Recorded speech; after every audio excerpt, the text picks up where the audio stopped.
G'day everybody and welcome to the Risky Rollers podcast. I'm Dalton and I'm joined by Locky. What's up everybody? Today we're going to talk a bit about some of the brand new changes and things to the game, both through Nephilim and through all of the core FAQ updates and so on, as well as talk a bit about the Heresy because we're still excited for that, still got stuff coming for that one, so it's always going to come up. Before we crack on with any of that, huge thanks to Tim at Dice Arcade, sponsor of the channel. If you want any hobby products, miniature stuff, hit him up, link down below, and you can get an extra discount as well. In addition, make sure to check out Miniature Scenery if you want scenery stuff. Gorgeous MDF kits and miniature kits as well, all sort of laser cut MDF. Really phenomenal stuff. In addition, thanks to the Tray Tinker for doing all of our gorgeous dice trays and so on. If you want to help us out even more than just listening to our stuff, make sure to jump onto our Patreon, where you can get bonus podcasts, bonus battle reports, early access to bat reps, voting on extra stuff, potentially some involvement in streams and things coming up very soon, all in the works, as well as just being an absolute legend. As well as if you want to hang out with us and talk shop, jump into our Discord, completely free, a great community in there, links down below, it's a great place to be. Finally, if you are listening to us on Spotify or any other audio-only platform, we would really appreciate if you could rate or like or review or whatever that platform uses. It does really help us out. Every one of those really helps. But without any further ado, Locky, what have you been working on recently? I've been working on Heresy and Studio. Yeah, and the Studio. Yeah. So there's a lot. There's again another stage of quality of life studio improvements that are underway. All of which you will not. No, some of which you'll see in a bat rep soon. We'll have like better cameras and stuff set up, and that should look a little bit nicer, a little bit more schmick. Yeah, but most of it you won't really. Most notice. of it's most of it you're not going to see at all. Yeah, it's quality of life for us. On our end, yeah.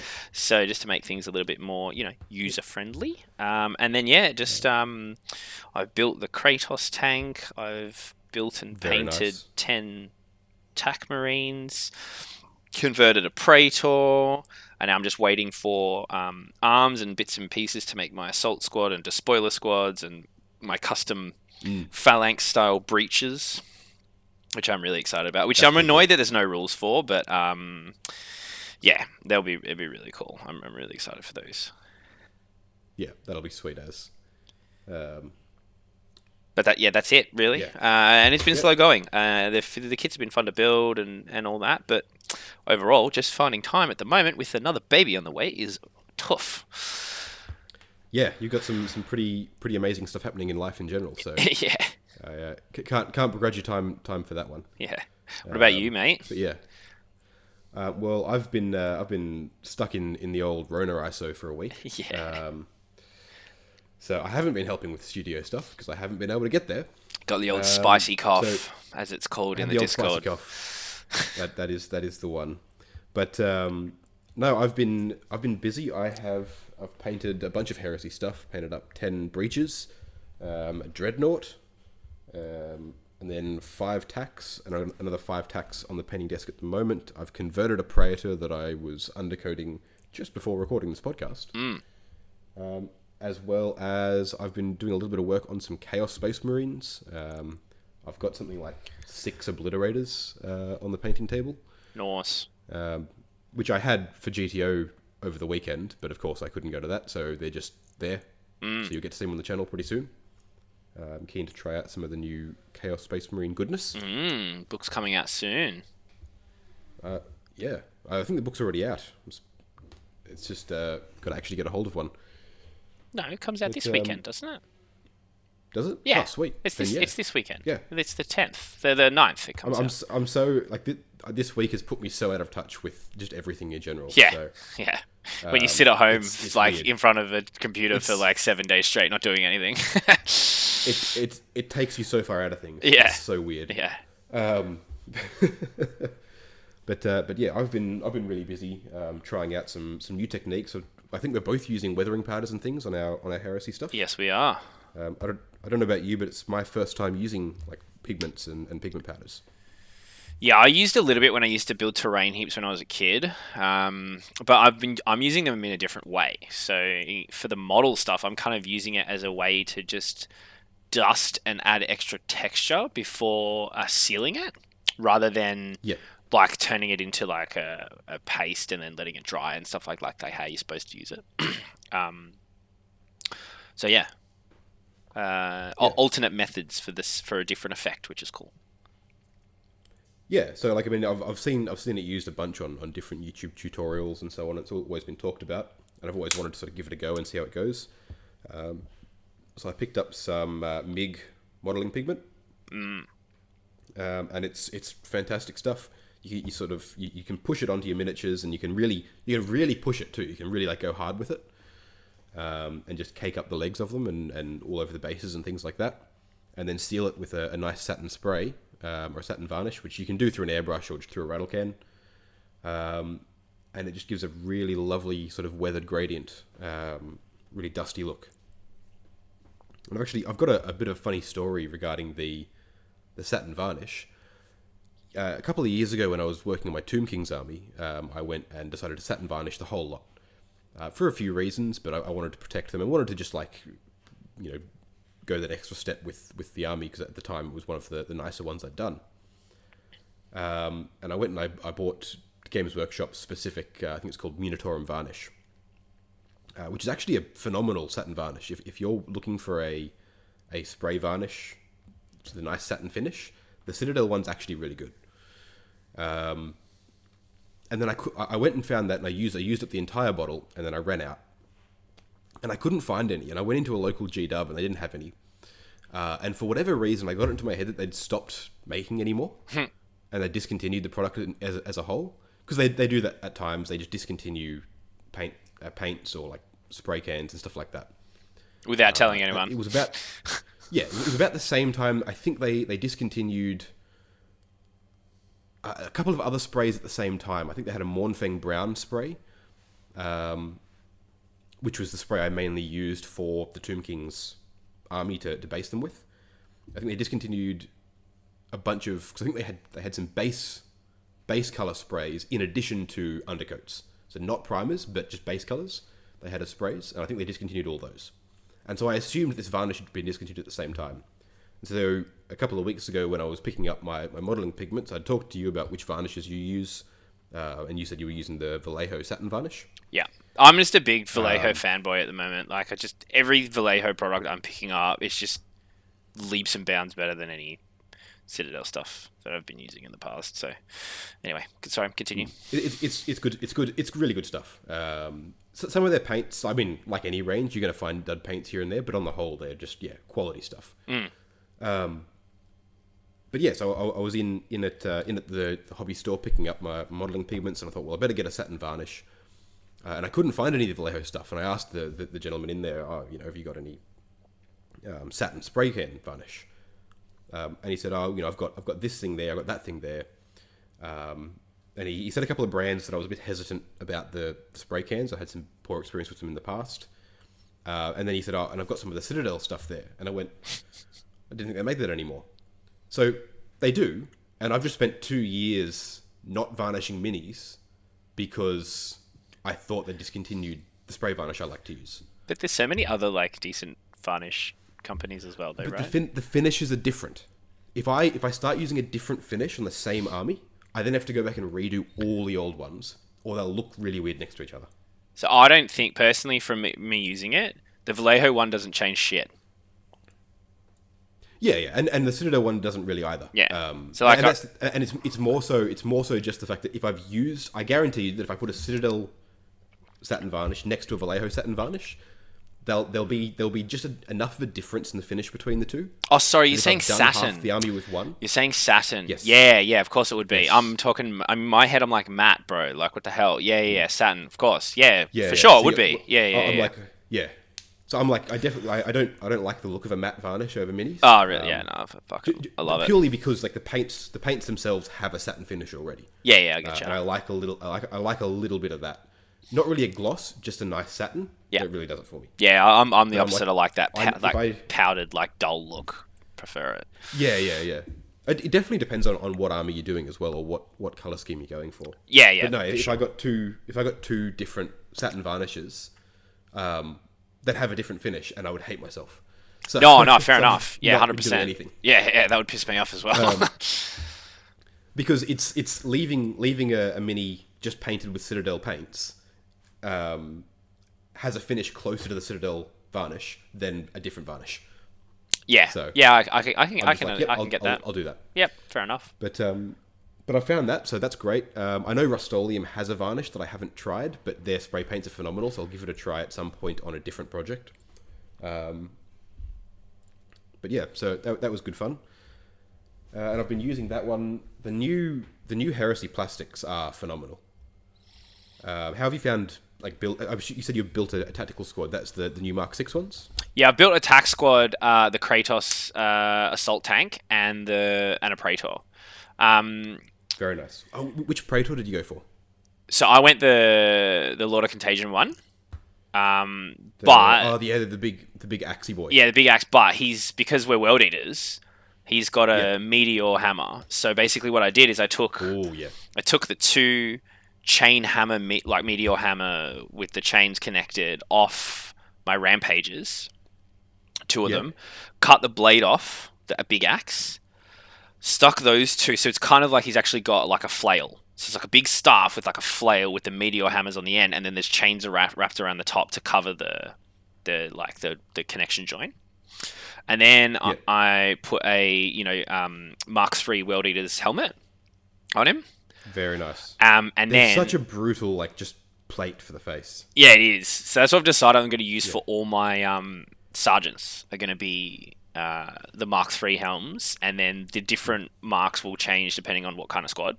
And then I grabbed the Primaris Ancient banner.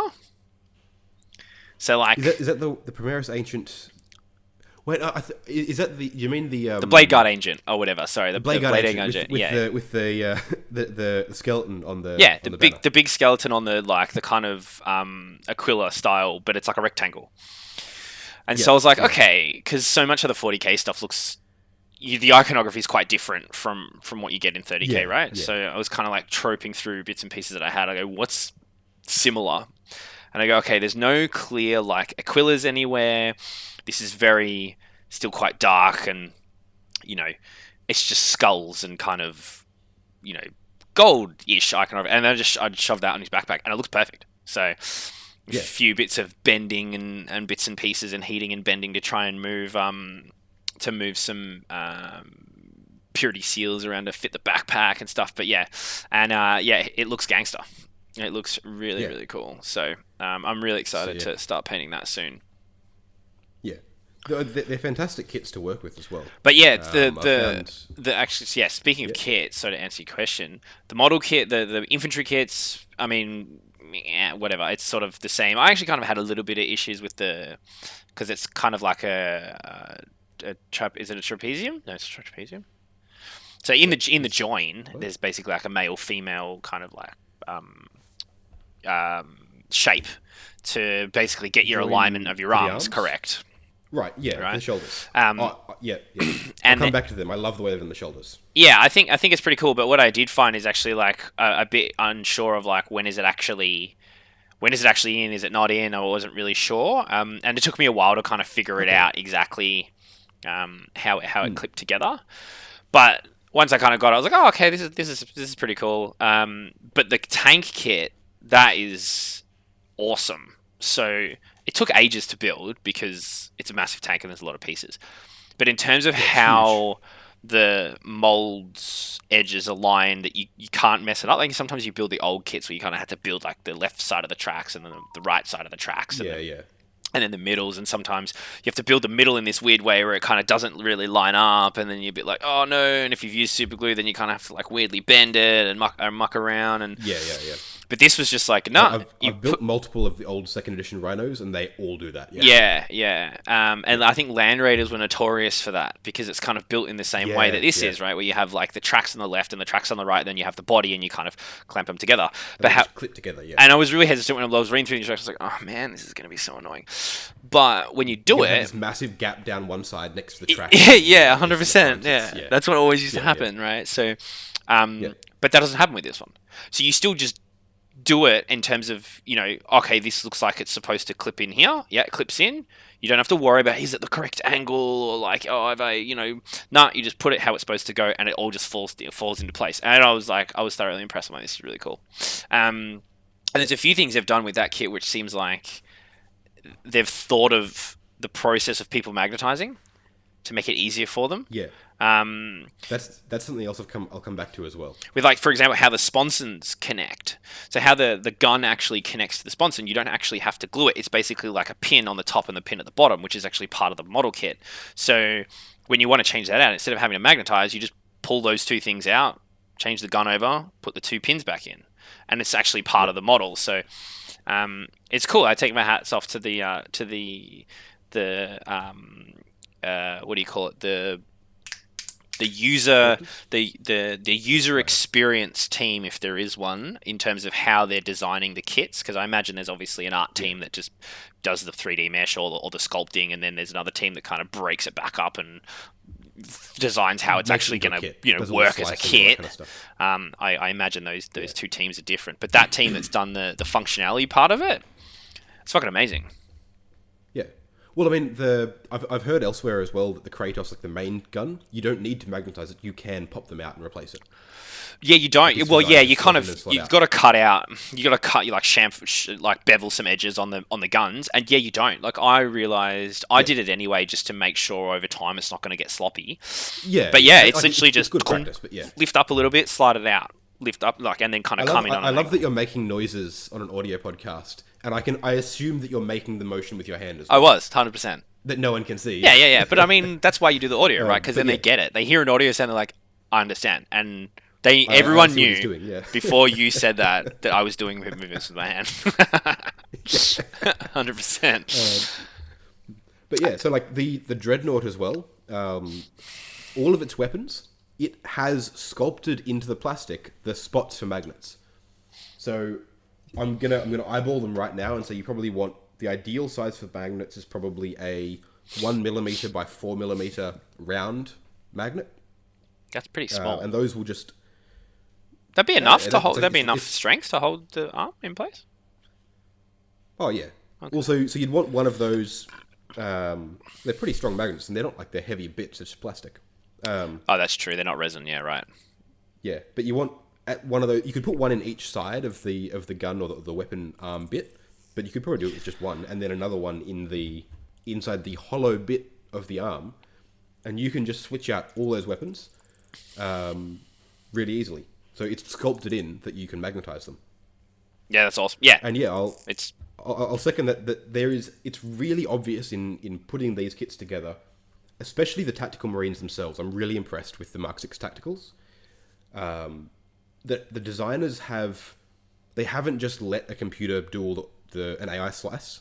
So if you look at a lot of the modern 40k kits, especially like I'm also looking at a bunch of the new CSM kits, the new Chosen, the new Marines, all the stuff from the old Start collecting box for them. Yeah. It was all very obviously just sliced by a computer. They put it into a slicing program, it slices it up onto a sprue and onto a frame, and then they just print and then mold that. Yeah. And that's how you get, pieces that are like as though the printing middle body, left arm. Exactly. Like the printing or the press program did it rather than manually doing it in the design step. Exactly. Yeah. Whereas you look at all of these Mark 6 Marines, you've got the bodies and the legs are one piece. Mm-hmm. And there's usually, there's three pieces that go together in one way. It's usually like one of the lower legs is separate, and then the front or the back of the body and the other leg are together. Yep. And then you've just got either the front or the back that clips onto those. And those are clearly done with a slicing program. They've just said, take all these, fit them onto the frame, go. And that's just sliced them up. But the way they've done all the bolt guns are separated at the wrists, and then all the arms. Each set of arms matches up with one bolt gun, and with two arms. There's a set of 3 pieces that all fit together. And as you were saying, they've got little nubs on the flat plane of each of the shoulders, so that those arms lock in. Now, I'm normally really against monopose models, because I think it just takes away the ease of customization. Yeah, me too. But what they've managed to do here is every single body and every single shoulder nub is identical. Yeah, so you can mix and match. Got the right 2 arms for the right bolt gun, you can put that on any of the 5 individual unique body leg sets. Yeah. And you know what? Also, if you make a mistake, just get your knife out. It'll still work. It'll just be at the end of the day, the good thing about Space Marines, right, is if you mess up the arm position, you can just cover it with the shoulder pad. Yeah. Like, have the shoulder pad... they're very forgiving. Yeah, just have the shoulder pad roll back a little bit, and cover the gap that you left behind, between the back of the arm and the back. Oh, yeah. So, like, they're really forgiving. And stuff like that, when you go, all right, the designers for these have actually sat down and gone, let's go the extra mile. Let's not make them just monopose. Here's a box of 40 Space Marines where there are 8 of each version. They've gone, all right, here's a box of 40 Space Marines where just by switching out which ones have which arms, you can have 40 unique Space Marines. Yeah. Now, obviously, like, you'll start to see repetitive poses and things like that fairly quickly. Yeah, like the Sergeant, you can't change the body. Well, you can, but you can. You absolutely can. Yeah. His arms will fit on any of the bodies, same as anything else. Yeah. I'll take my hats off to them. Some of the best Space Marines that I've put together for a very long time. You know what's even better than that, man? Is literally the numbering. The numbering on the kits... It's 1, 2, 3, 4, 5, 6 per Space Marine. So basically, the sprues are broken up into like one top left corner is 1 Space Marine. Here's a box. There's all the arms, the bodies, the leg, the head for 1 Space Marine. Move over to the next fucking box. Bang, but then the next box is also 1, 2, 3, 4, 5. So it's not 1, 2, 3, 4, 5 continuous order. It's 1, 2, 3, 4, 5, 6, 1, whatever, 1 to 8. Then the next one is 1 to 8. Then the next. I want to say there's either 6 or 7 pieces per Marine. Yeah, whatever it is, but it's done in these blocks. They're in little bits. It's so easy. And then you've got so good. You've got all the shoulder pads are separate. Yeah. Which are really nice because they're like the first part you're going to go to change them out to customize them. Yeah. And you've just got like a row of shoulder pads and things, and then you've got the other thing as well. There is a little. It's not really an upgrade frame, but a little frame that has all the extra bits on them. All of the like the pistols and the grenades and the melter bombs and Exactly, yeah. The only thing that is missing, because it's got everything, the only thing it's missing is an empty pistol holster for the Sergeant. So I've had to go through my bits box and find a few empty pistol holsters to put on my Sergeants. You know what I miss? And this is going to sound retarded, right? To some people. But I do miss when it was... The arms had the fist enclosed with the pistol, with the trigger, and the bolters were the bolters with the handle. Because you had to cut the... And you had to cut it off, right? Cut it off. Because in the situation where I'm in, like, okay, I've got 40 Marines from the box. Well, I was going to split them up between World Eaters and White Scars. And now I've decided, no, I'm actually going to have... It's going to be 44 World Eaters. Because it's going to be like, one's going to become an Assault Squad. One's going to become a Breacher Squad. But, for example, my Breacher Squad, right, is the Phalanx Breachers from... when they were the Warhounds, which is they would carry spears and shields and they'd have their bolters strapped to their back. So now I have to print or buy bolters separately because I don't have bolters, like Mark 6 bolters or any kind of Mark to use. It's like, I'm not complaining at all. Like, it's fine. It's just one of those things that hasn't been the case for a very long time. So, whatever. But it's just one of those things that I really would have loved it to have been that way. Just because that's fair. I think because they're kind of pushing towards the whole conversion with this. I think when we were running over the rules, there's things like it doesn't matter if you have they're not like 40k where you don't need a model for if there's a thing. Yeah. Doesn't matter if there's a model, there's list. rules for it. Yes! Fuck yeah, amazing. There's a whole list of character upgrades, all the different consoles you can put on your Centurion. Yeah, so you just make whatever you want. And there's only models for like 4 of them. Yeah, sick. There's like a whole list of characters. They just don't even have models. There's no models for these. Yeah. Just convert them.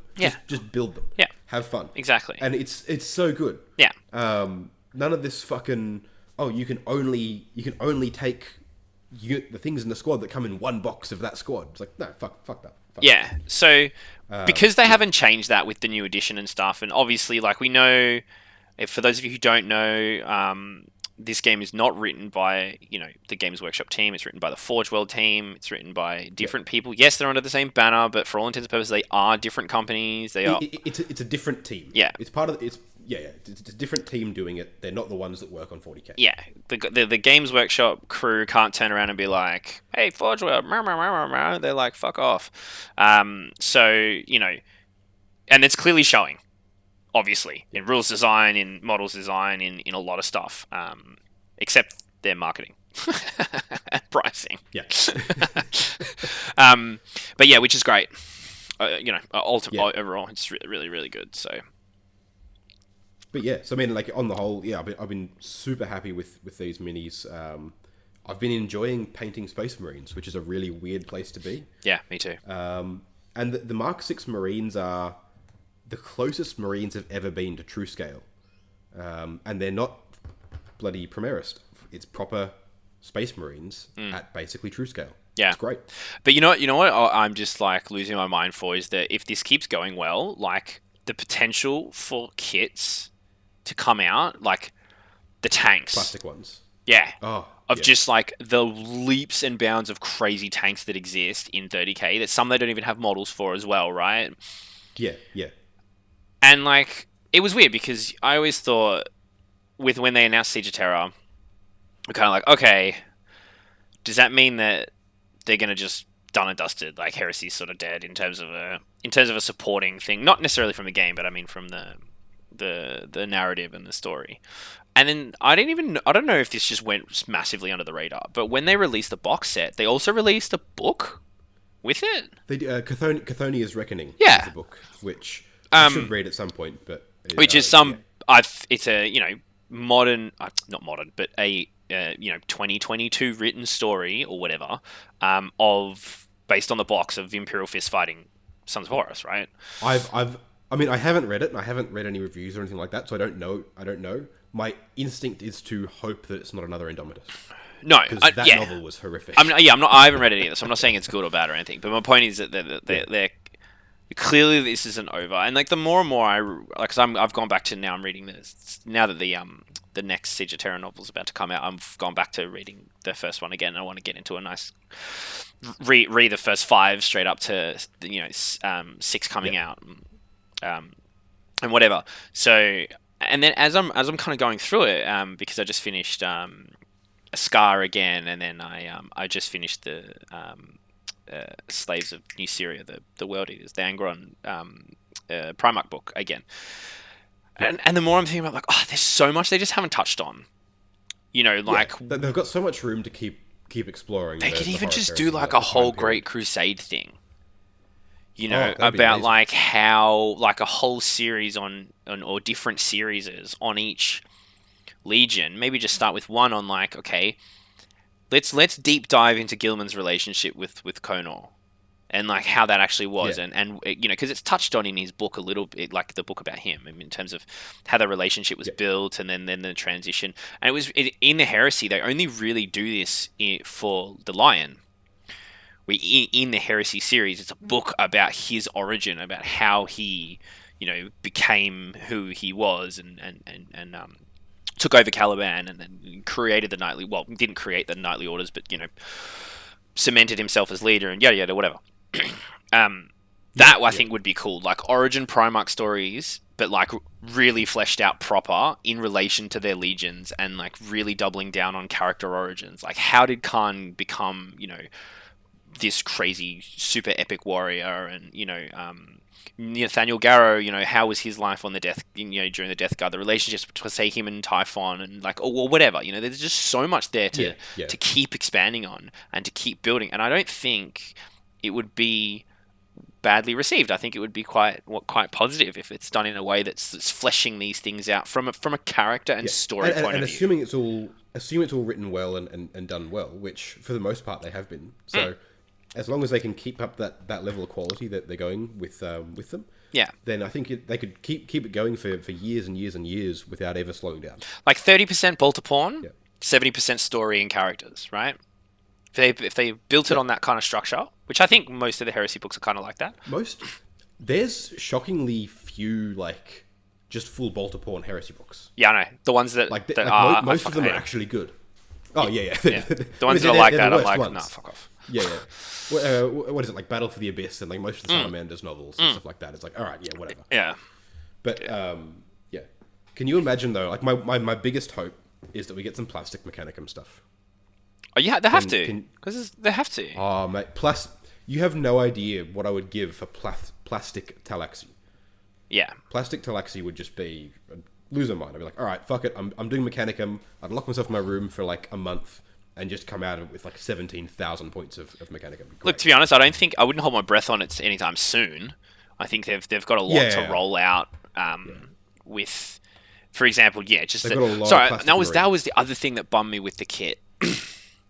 Coming back quickly to the Age of Darkness box, is that you can't really build bolter chainsword guys with the tactical kit.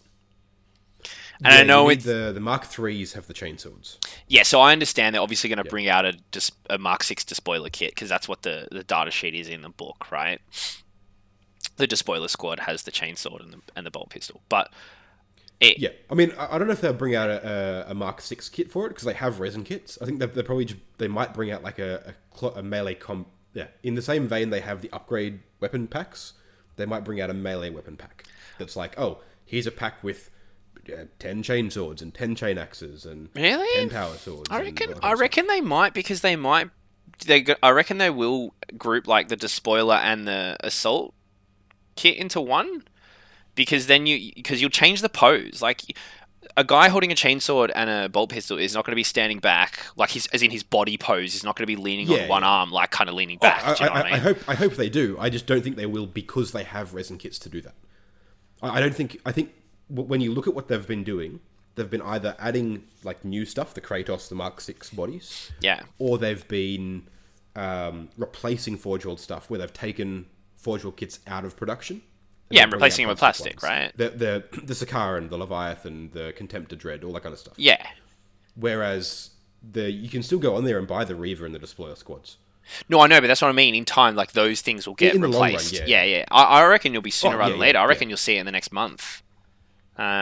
Nah, they've still got to roll out the Sakaran and all of its variants. Oh, yeah, true. And then they're buying the Dreadnought standalone. Yeah. Exactly, yeah. So I think we've got a little ways to go before and there's still a couple of upgrade weapon packs that haven't been released yet, too. Yeah, because you can't get, any of the Grav stuff, or, you know... None of the Grav stuff, none of the Volkite, and, the heavy Volkite. Yeah, the heavy stuff, still coming. Yeah. Oh, I'm so keen for those heavy Volkites. They're going to mince your fucking World Eaters like nothing else. They're brutal. Oh, just everything Volkite is insane. That Defligate rule is just insane. It's hilarious. It's horrific against vehicles. Like, it does nothing. But but it's infantry. So it's sick with the Kratos, right? You can have the whole thing with Volkite. Yeah. I'm going to get a Kratos at some point, and I'm just going to Volkite the whole thing and be like, yeah, this is how I run it, because it's hilarious. It's annoying. I'm going to delete 40 Marines. Here you go. I wish you could run, like, all autocannon, which you can, but you can't run all melter, which is annoying. So it's like, why?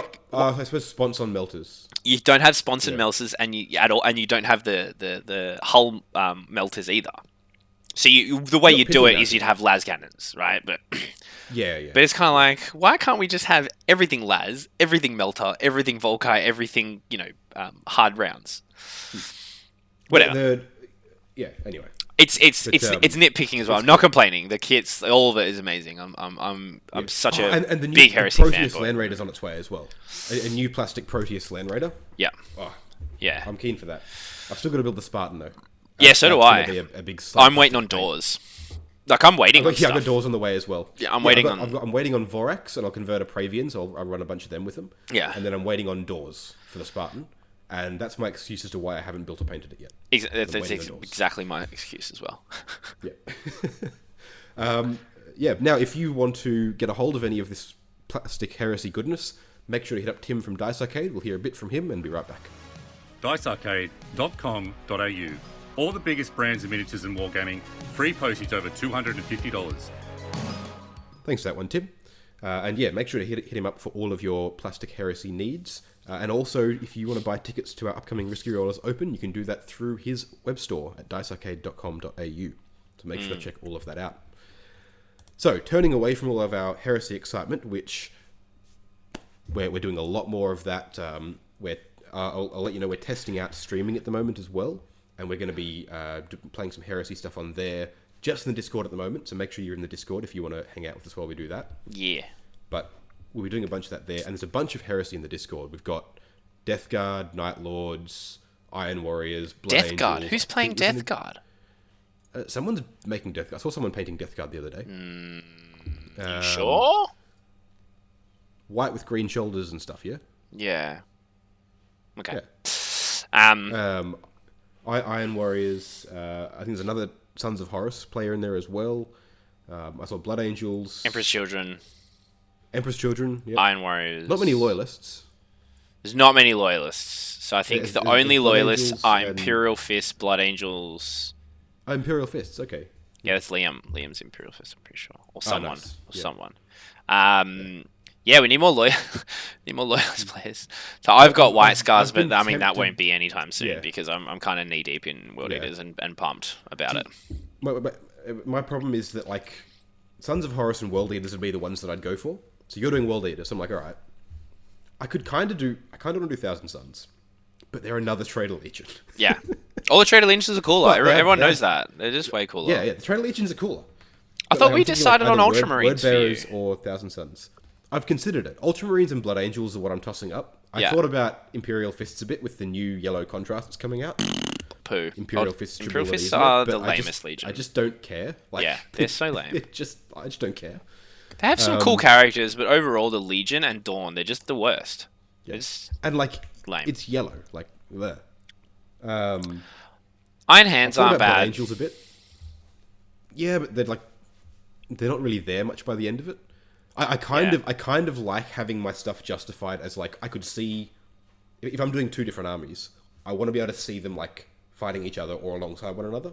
Yeah, just as a personal project thing. Well, then your answer's there, right? Blood Angels has to be because so I'm thinking Blood Angels for loyalists, or I just do Thousand Suns and be like, yeah, cool, why not? Because no one's doing them. And they're all psychers and stuff. They'll play differently. Thousand Suns are super cool. They have some really cool models too, like the Dread. I've got two of their Dreads. They're two of their Scarab Occult Dreads. Yeah, and they're Terminators, and they are really cool. Yeah. I prefer pre-Heresy T-Suns than post-Heresy T-Suns, to be honest. I kind of don't really like post-Heresy T-Suns at all, because I don't really like Siege. Yeah. I'd like to do them in such a way where it becomes really obvious that there's a bunch of rubricae amongst them. Because they weren't repainted yet. They'd still be the candy red and the gold. But then, like, what can I do to really emphasize that, like, half of them are just suits of armor by now? Because the rubric happens very early in the Heresy. Doesn't it the process happens, but not all of them are... I'll need to do some research and find out. Oh no, yeah, it's from memory. By the time of the siege, they are. Yeah, you're right. Yeah, because they are rubricae by then. Yeah, because it's in the third book. Ahriman casts the rubric in 1,000 Suns. No, I know. Big introduction book. Yeah, but I mean, it's kind of showcased in the third Siege of Terra novel when they kind of make Planetfall or whatever. What is it called? I can't remember what the fuck that third one's called. Anyway, third one. And then they're just like, what do these things... Like, what's going on here? And they don't really get it. Still, I'd rather be with them than with the Death Guard by that stage. I don't know, Death Guard man. are not in good shape by Nurgle's the siege. awesome, bro. He's like all about love and cuddles. Yeah, but the problem is when you're at the siege, you're near enough to the Emperor that he can like Oh, undo yeah. it. Yeah. And like that's a problem. Yeah, that's a would big suck. problem. Yeah. But no, I'm tempted to do T-Suns. I've got 2 dreads. I might even just do them up as a test scheme and be like, all right, here's what it is. Anyway, point is, turning back to 40k for a bit, we have had some exciting news there that, like, I think realistically neither of us give a fuck about. But well, like, it's cool, but also like, yeah. I mean, we've got Space Marines. About like 2 weeks ago, I would say yes. And then I played. You've actually played some Nephilim now because you've been out. Yeah, so I played. You've actually got a bit more of a perspective on it. Yeah, I played some Nephilim, and it's good. So my main issue with all of it is that there's just too many changes in a short period of time. I think the Nephilim changes are good for some. It's kind of like what we said in the last podcast. If you want to hear more about that, go back and listen to one of my rants from back in January when they first announced. Yeah. First announced they were doing the whole seasons thing, and I just spent like half a podcast talking about this way too fast for anyone other than like hardcore playing 5 games a day competitive stuff. Which like, too fast. You're right. So it's a way of like supporting. Very quick as well. The balance data slates come out again out of fucking sequence. Yeah, I know. Like 2 months after the last one. What the fuck? Sorry, I don't understand why they wouldn't just keep it regular and then at least everyone knows that it's going to come out at this time. Well, and what's baffling is that it should come out alongside the chapter approved. You should have chapter approved comes out if they're doing that every 6 months, and then you have a balance data slate with every chapter approved, and then every 3 months like in between them. That makes more sense. Yeah, but they didn't do it like that for the first like 3 balance data slates, and then they just arbitrarily changed it. Yeah, I mean, who knows? It might be a reflection on the fact that they have completely different teams working on it, or who knows? Like, we don't know, right? So what we do know is that Nephilim is going to hugely affect certain armies. It's going to hugely affect everyone, but it's going to more positively affect some armies and more negatively affect others. Now, after playing, I mean, look, it's going to adjust the field as things are, which is fine. Like the changes to the balance structure of the game is fine because you'll still settle on a different but still a structure that it'll come down. Some armies that are good, some armies that are bad, whatever. So I was having a conversation in a Discord talking about this exact point, and it's not that they're making changes. Changes are great. It's that they are making significant game structuring changes alongside army balance changes, along points changes. Yeah. So you have no point of reference in terms of what's actually fixing your game. We know that they're not competent with any of those 3 individually, let alone all 3 together. So if you just strip it back as say like you're making a product. Any product. Could be a billboard, could be a soft drink, could be a piece of art on a video game. Anyone will tell you that if you work in that industry, the iterative process is never to change like 5 things at once, and then get data. And then about a bunch of other stuff like yesterday, we had this big discussion where I'm making the point of like you can't if what you are trying to do is have any sort of data to look at, figure out the veracity or the usefulness of any given change. Then you need to make sure that nothing else is changing alongside it. This is like or that the changes don't basic. Yeah, or that the changes are different enough where the numbers aren't going to be affected. Yeah, exactly. Which you can do. If each change would, you can do. Yeah. But the point is that you go if you're going to change something, then you only change the one thing. You see what effect it has, and then you change something else. So I think which has not happened here.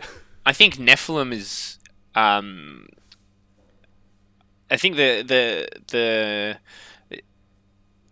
on their own, isolated, i.e. balanced data slate, Nephilim points changes, none of them are bad. They're all good. They all independently and in and of themselves correct the game to be a better player experience for everyone, right?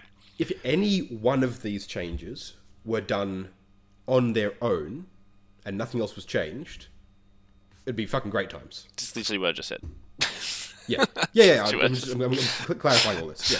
So it'll be great. 100%. Yeah. And so you kind of go, okay, cool. Well, whatever. It is what it is now that they're all here. And then so when I've gone and played Nephilim, I kind of went into it going, this is just going to be stupid. It's not going to make any sense. Now, I do think, this is only after a couple games, but I do think that the Nephilim severity, I guess, is going to be matchup dependent. So I've played NIDS and then also played Space Marines v Space Marines, right? So, which is in an upcoming bat rep. And it's normally Space Marines. It's like, whatever, who cares? That was the best game of 40k I've played in like 18 months, like straight up. Yeah, it was awesome. It was so awesome. It was like decisions. So decisions mattered, but also they didn't matter. You kind of go in going, okay, cool, I'm gonna smash this, but you don't just kill it. But then if you don't just kill it, you're not bitch slapped back where it's super punishing. So it literally becomes this kind of tug of war, just like Heresy is. You know, nothing like feels used to be. Nothing feels kind of super overpowered. Granted, look, I've been playing the army I was probably playing properly, and there might have been ways to do it better, but I'm pretty sure. I don't think I missed much. And that felt awesome. It felt so good from just a gameplay. This is enjoyable point of view. Yeah, I mean, part of that as well, I just want to throw out there another point of change that could affect the data there is Armor of Contempt is a thing. Yeah. It's been a while since any of us have played Marines on Marines with Armor of Contempt. Yeah, and that is fun. It is good. It does. They're some of the earliest books, so they're not super busted and killy like the newer books are. Yeah, exactly. So Armor of Contempt does a really good number on them and goes, okay, let's have a back and forth. Let's have combats that last multiple turns. Yeah. Let's do this whole thing again. Yeah. It was good, man. Like I said, it was really positive. Like Tyranids, whatever. Tyranids don't care. They're fine. Their data sheets are so, data sheets are so strong. Like, it's like whatever. Yeah. Like, I don't need. And funnily enough, the whole 6 CP thing, it's not that bad because you're getting 2 back a turn. It actually. Yeah. And there's so many strong. I think if it would be more severe if overall they did an overhaul of the CP system like they should anyway and change the costings of some of them, because some of them that are still, you get, for example with Tyranny, it's like, I'm just going to get D3 extra attacks. Well, still 1 CP. So if you're in your opponent's turn and you're a prolonged combat and you're like, oh my god, I need more attacks, well, you're going to get that CP in their turn. So you're like, cool, well, I've got that now. Or, it's... That actually, I think, is a really, really positive change, is shifting that CP regeneration to each turn. I think that's really positive. I'm curious to see how it changes the way that we think about budgeting CP over time. Massively. I can see that being a change there, where you go, all right, you've still got to think about budgeting for your big 2-3 CP strats, or multiple 1 CP strats. But it means that you're forced away from that big, 15 CP dump turn 1 to have the massive alpha strike. You have to spread it out. You need to spread your damage dealing or your durability buffs out across the game. Yeah, which is cool. Like I'm I think the trickle down is less of a gameplay, like how you play adjustment. It's a list design adjustment. So potentially taking something that might be 10 or 20% less efficient than something else because it doesn't rely on stratagems. So then overall in the actual grand scheme of it, it's actually more efficient for you. That's where I think the things will really shift. Is why needs are so good, because exactly, because the data sheet's just like, whatever, I don't care. I don't rely on rerolls. So then anyone else's other like, oh, I'm going to turn your rerolls off, like, I don't care. Fine, whatever. I'm hopeful that the new CSM book is along similar lines there. I just have yet to stop being salty about all the options we've lost. You mean like not relying on things like rerolls and stuff? Exactly, yeah. I'm saying it's a very fun... So CSM... It's very fun to play without relying on that shit. Yeah. I mean, CSM previously were very... Not so much reliant on rerolls and things, but you needed to rely on stacking a bunch of different buffs and things from psychic powers, from stratagems on one unit that worked together in ways that probably were never intended in order to be able to compete at all. Yeah. Because of a whole edition of just supplement books and stuff like that over a period of time, right? Exactly, yeah. It was like you were gaming the max out of bloat, is what was happening there. Yeah. and they've moved from that. By the sound of things, the new book is strong, but I haven't heard the same thing as Nids, where everyone's like, oh my god, it's gonna ruin the. It's like, I've heard they're strong. I'm sure there will be a couple of like busted combos in it because there always will be. Yeah, but I've heard good things about it. So I don't know, man. People said the same. Salty about the book. People said the same thing about the Nids. Like when the Nids leak came out, people were like, "Well, this is pretty strong." Da da da. And then I don't think anyone really realized how strong that was going to be until it was actually, used in practice. Well, interestingly enough, with the Nids, people, as soon as the book came out, people were like, "This is busted," with reference to like the mortal wound dumps and things, which was obvious. But the real, yeah, but the real oppressive stuff is just all the data sheets. Yeah, and like the fact that you can put down almost any block of 2,000 points of Nids, almost any of them, and be like, yeah, no, this is going to be AIDS for you to deal with. Yeah, like regardless of what it is. Even now with like CP reducing, right? I reckon there's be. Someone might have already done this. Yeah, we've kind of lost touch with the international competitive scene, but like just Gaunt and Gargoyle spam with high it's a poison one, Gorgon, Hydra, one of them. Can't remember one of them. Which is just it's essentially Gorgon 4+ poison on everything. And you just like. No one will, without having this stratagem support anymore, no one will have enough, like, won't have that firepower boosting to deal with that many models, and you just be like, man, whatever. Yeah. Yep. Yeah. But yeah. No, so I'm keen to get Chaos into it as well and get some practice games therein now that I can, well, as soon as I can get out of ISO. And then there've also been a couple of other changes as well. There's only really two things I want to touch on here. They've just released an FAQ for the core rules and updated the FAQs for all the other that was this morning. Bits and pieces. It was yesterday, I think. Oh, was it? Okay, yesterday. Yeah. Yesterday morning. They've fixed up some Orc stuff and some Tau stuff. They've made sure that Farsight can't take ethereals because it was dumb. Just like little quality of life stuff. And then the change that everyone's losing their minds over. One of the strategies you could employ is when you had models hidden inside a building and you wanted to... A ruin, right? Like, a ruin, yep. Or any building with a wall, essentially. Because in the core rules, models can't be inside walls and things. WTC rules, if you're playing WTC terrain, for example, they can move through and you can count models. You can use Wobbly Model. You can count them as being like in partway through walls and things like that. Yep. But rules as written in the core book, you can't. So what you would do is you would place a model like a fraction of a smidgen of an inch just inside the wall, or just outside of an inch inside the wall, so that no model could charge them from outside and be in engagement range, which meant that they had to travel all of the way around the building to get to them, and therefore making them essentially impossible to charge. And for some things like knights, you can put models in buildings and be like, oh yeah, you can't hit me. So that there's a whole bunch of gamey stuff there. And obviously this is something that was seen at competitive levels and not in casual play, because you do this in casual play and someone slaps you across the nose and yeah, it's like something a dick. Yeah, exactly.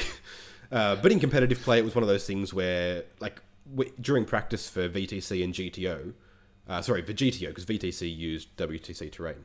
So for GTO practice, when I was doing that, I would say to my opponent, I'm going to put these guys in the wall, inside the building, and they'll do the standard 1 inch away, and we're all like, yep, no worries, we can't charge them.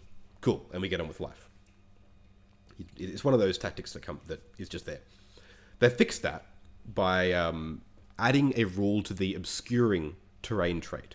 So only area terrain with the obscuring trait, i.e. ruins, will have this rule. Keeping in mind that if you're treating something as ruins, it does have the obscuring trait, even if it's not tall enough to actually trigger obscuring line of sight blocking stuff. So they've added to this trait, while a model is within 1 inch of an area terrain feature with the trait, and the shortest line between it and an enemy model crosses over or through this terrain feature, then while those models are within 2 inches horizontally and 5 inches vertically of each other, they are within engagement range of each other.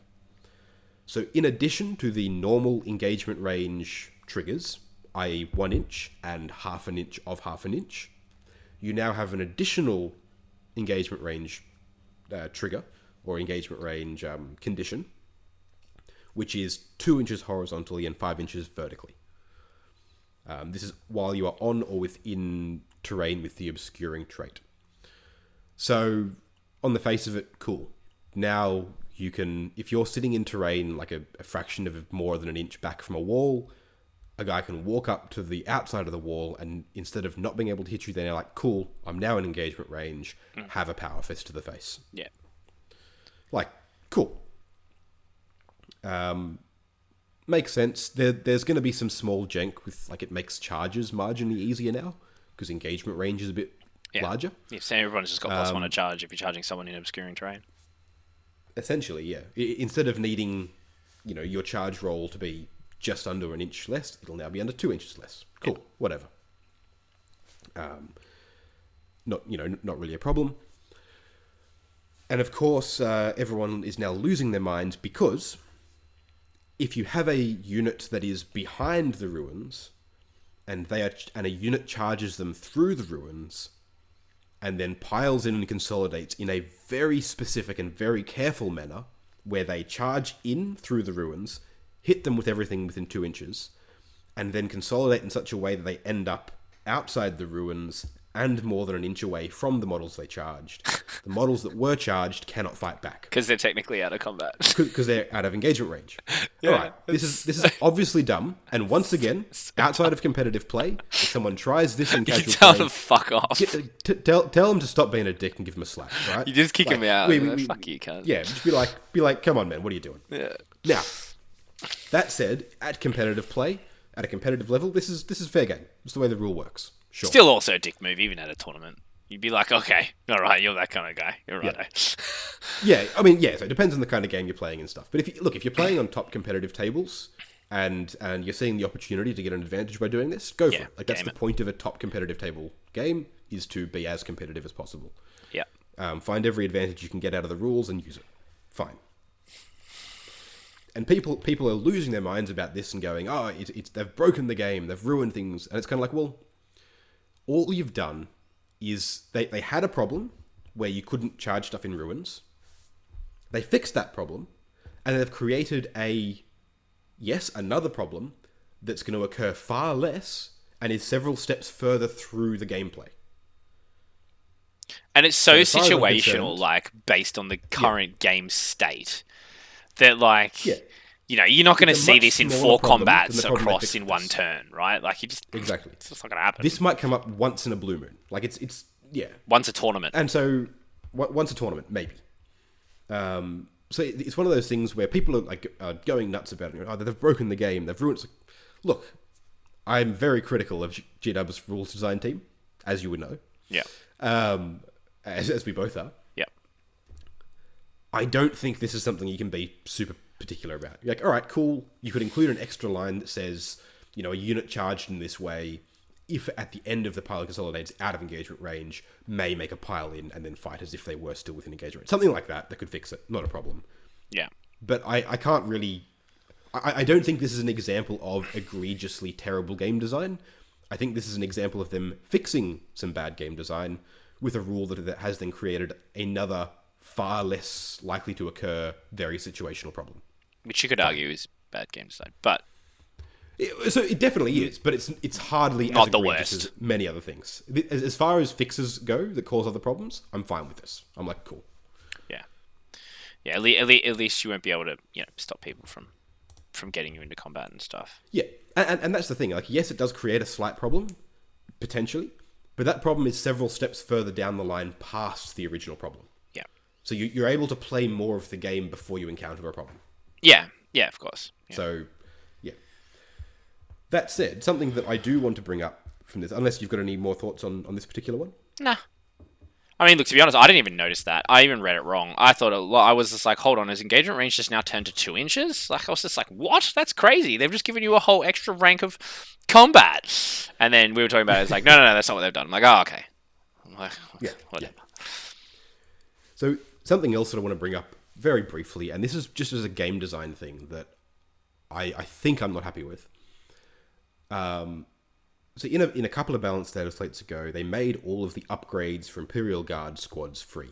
So you just paid 60 points and you got an Imperial Guard infantry squad, and you could upgrade them out the wazoo with all the stuff for free. Foxcasters, special weapons, heavy weapons teams, plasma guns on sergeants, all the stuff.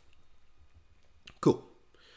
By making all of the options free and the squad a base 60 points, because you've just given them a big boost, and you don't really need to worry about which particular gun on such a cheap body is better. You're just paying for some special weapons and some bodies. Fine. There has been a trend in the last couple of updates to actually start doing this more. So in the most recent one, I think they made all of the Death Guard Plague Marine squads, all of their upgrades are now free. So you can pay for a Death Guard Plague Marine squad. You can just kit them out with whatever you like. Which is insane. Still with the dumb as fuck, whatever's in the box, one of each weapon rule. But, like, in general, you can just upgrade them for free.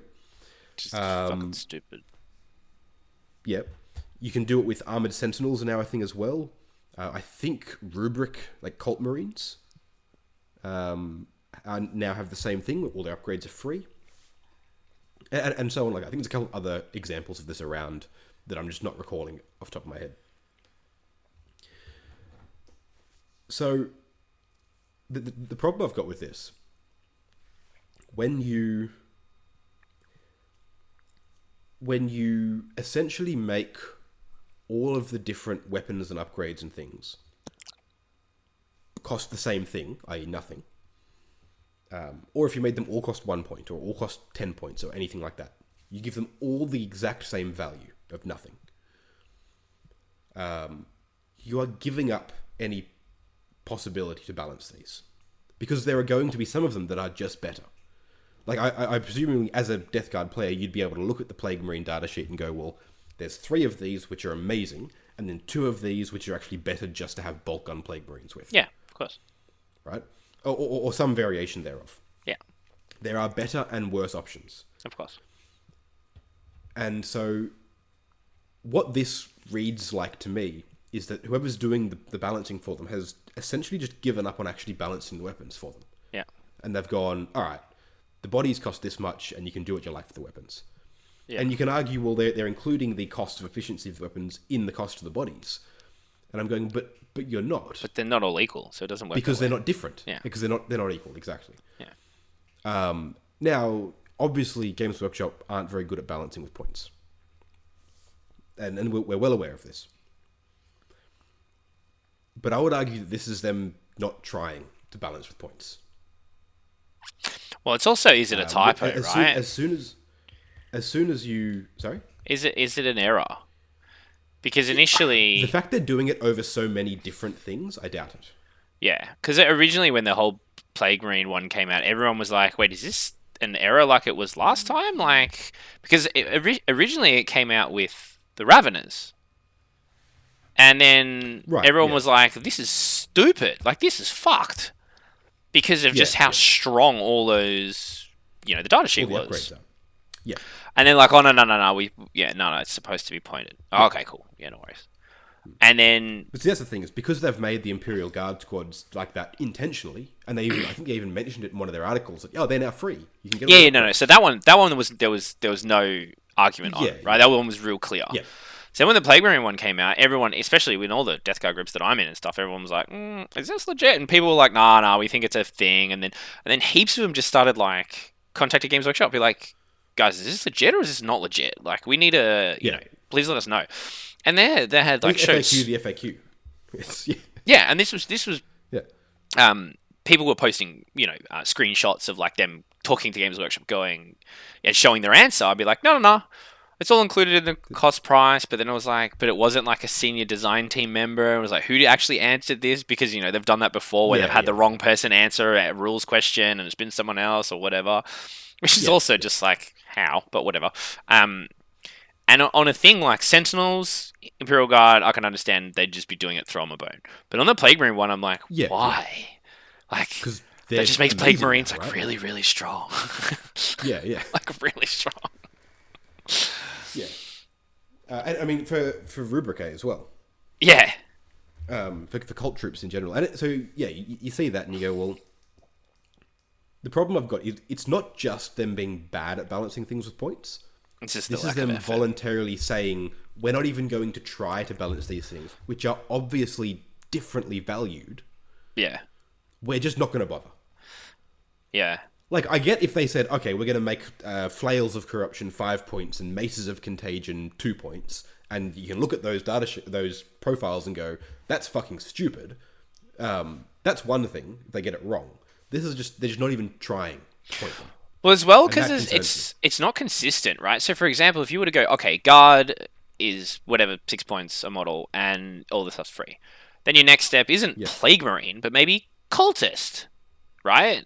You'd kind of go, okay, you kind of see what they're doing. They're trying to check to see if making the really fragile chaff things in a certain archetype, like if you were to put guard models as an archetype, what are the other armies that have this kind of archetypal model? Let's just put this system into all those and see how it affects, right? You kind of go, oh, okay, cool. That kind of you can get what they're doing, or I understand what the thought process is there, but there's no similarities. Like you just said, Sentinels, Plague Marines, and fucking Guardsmen. Yeah, I believe there's others as well. Yeah, I know, but I'm saying Guardsmen, Rubricate, something else as well. Yeah, but like even if you just took those three, right? There's literally zero similarities between any of those three. So you could argue there's no thought whatsoever going into this decision. Yeah. Well, things like Sentinels as well are confusing because you've got upgrades for things like hunter killer missiles and stuff, which are not switching any options out. You just get you can just take them. Can you take them with melters? Searchlights. Yeah. So you can take a multi-melter on the Sentinel. Yeah. So here's the thing: Sentinels now, whatever gun you choose to give them is free, but also hunter killer missiles, searchlights, smoke launchers, and Sentinel chainsaws. They're now all free as well. What about the armor? Now it's like, is the armored one a different data sheet? It's a different data sheet. Okay, so that one didn't get it. I don't know. It might have done. I'm not sure. Okay. I think it did. I think it's both versions of it. I could be wrong, but I think it's both versions of it. All of those upgrades, which you would never take because you're trying to keep points down. Now it's like, okay, now they all have them permanently because there's zero possible reason not to put them all there. I mean, like outflanking Sentinel melter squads, right? Yeah, but the point I'm making, right, with all of these upgrades that are just like you just add them on bolt-ons, if you're going to make the whole squad free or the whole model free, just roll those into the data sheet. Those should just be part of its basic profile. Yeah. You shouldn't be turning around and going, these things which you could pay for on upgrades, you can now just have. Well, like they did with the Chaos Knights Armiger thing, right? Right. Yeah. Yeah, instead of having one chassis that can be upgraded in a certain way, they're individual chassis. So you have like the Melter Sentinel, you have the Flamer Chainsaw Sentinel, you have the da-da-da, and then you price them accordingly. Right. But see, again, like that would be the same thing as if you just rolled all these into the main chassis and then just said, okay, pay 5 points for a Melter Gun, 10 points for a Las Cannon, and 3 points for a missile launcher. Go. Like, yeah, that is true. Yeah. So it's they're giving up on trying to balance some of these upgrades and things. Yeah. And it's concerning. Is what it is. I look at that and I go, okay, that's actually worrying for what it says about the effort they're willing to put in to balance the game. Yeah, I mean, it's just all over the place. To a far greater extent than them just being bad at balancing it, which is another thing again. Yeah. The fact that they're not trying does worry me. Well, I mean, yeah, and then what worries me is what they've done with the whole Nephilim balanced data slate points, where it's hitting the same point, right? They don't know what they're doing, and they're trying any and everything to fix a problem where I don't even think they know what the problem is. They don't know what the problem with their game is. We can tell them. Right. I can tell them. You can tell them, right? But they don't know, or don't care. Whatever, either or, or both. Well, and that's the thing. Even saying that, like if we know what the problem is, we go, all right, here's what you do. It doesn't mean that you go, all right, you can solve it by doing this thing exactly. Like no, you'll still need to like try to solve it. It's an iterative process, of course. Exactly. You iterate it ongoing, and you don't iterate by just scattergunning changes across the entire thing. Yeah. Okay. You just don't. You change one thing at a time. It's just not how any product is created. Ever. Imagine you're playing the new, version of whatever video game's coming out currently, right?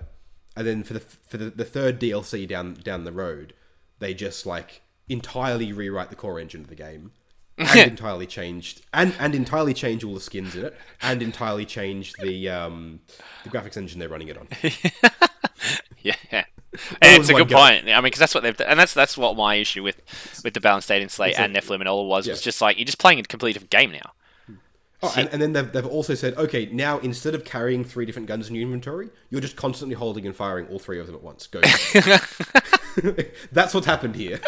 And they're like, why is this not working? Yeah, that's a good point. I mean, that's the thing, is that I think they've got the best intention of, like, they've heard a community going, we want you to support the game, And they've gone, okay, we're going to support the game the way we think.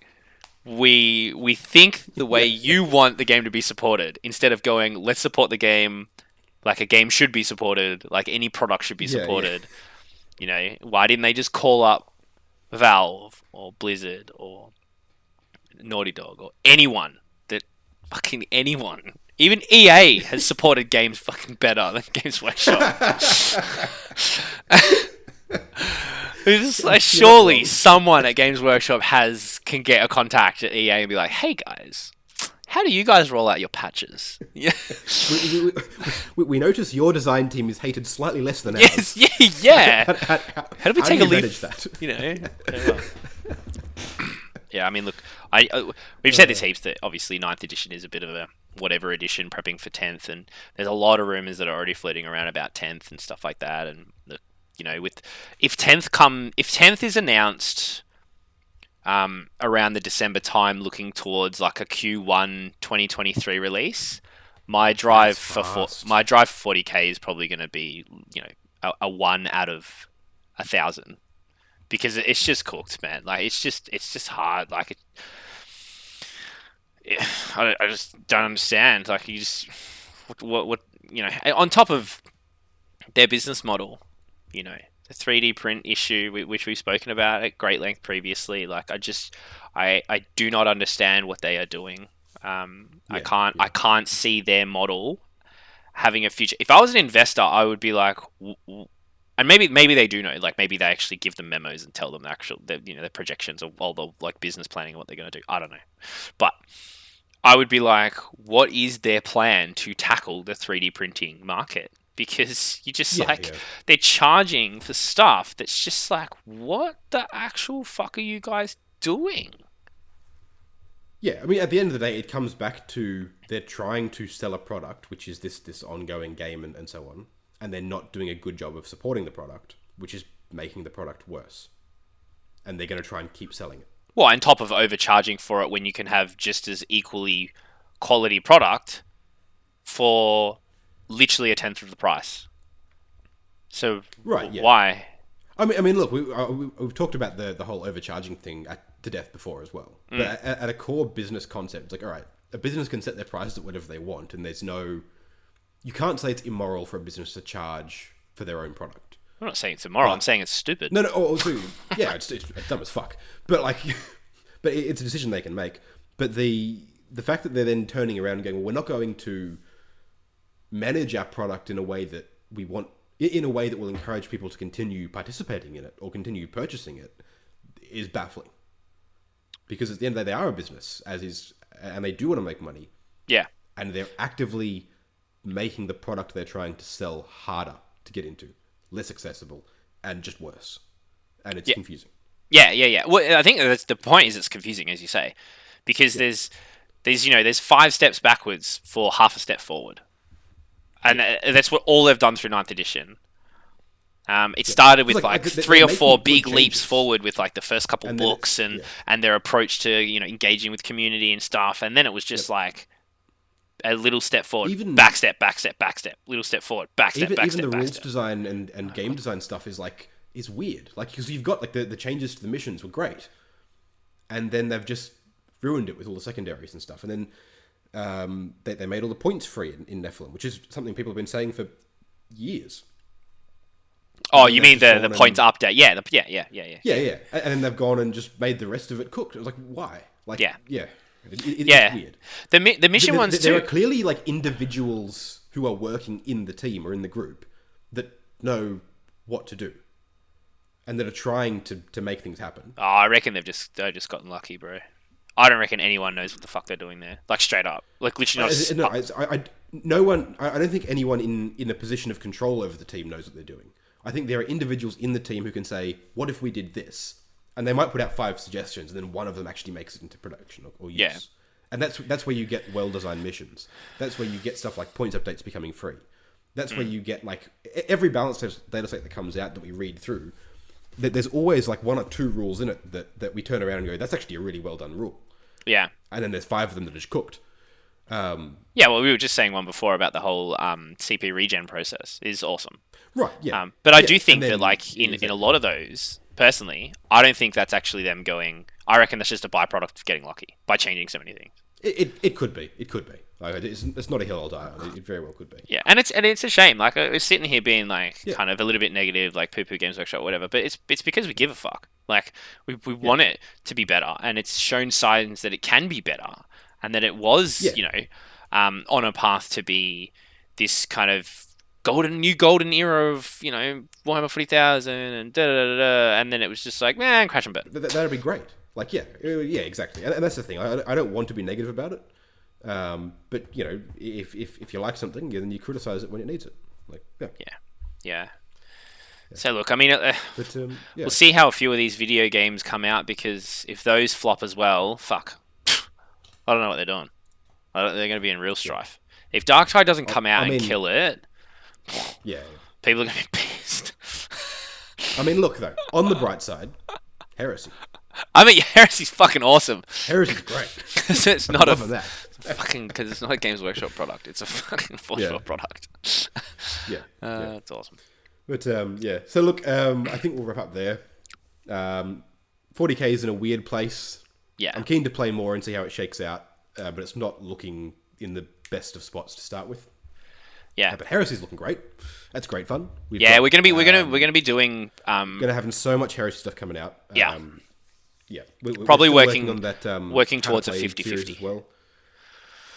Yeah, I mean, look, as we've always said, we're not going to stop doing 40k content or reduce that. Because that's where the audience comes from. It's what you guys are here to see. Yeah. But we're going to be adding Heresy stuff. We're going to be adding streams. We're going to be adding other series. We're working on a how to play series as well, so that you guys get to, you know, learn how to play Horus Heresy and stuff nice and easy. Make it as accessible as possible. It's going to be great. It is. I'm excited. It's very exciting. Yeah. So make sure to jump into the Discord and get involved there, to sign up for the Risky Rollers Open in August, as we mentioned earlier. And to participate in streams, you'll be able to see our pre-stream streams. So this is where we're dialing in the process and making sure everything is, you know, looking good. And that's the time where if you guys want changes or you want to see the product improve, that's the best place, because those things happen live. And we've already taken a few bits and pieces from our Discord community about what they'd like to see regarding the stream structure and implemented those straight away. So, help us craft this product for you, basically. Yeah, absolutely. Thank you guys for listening, and we'll catch you guys next time. Bye. Bye.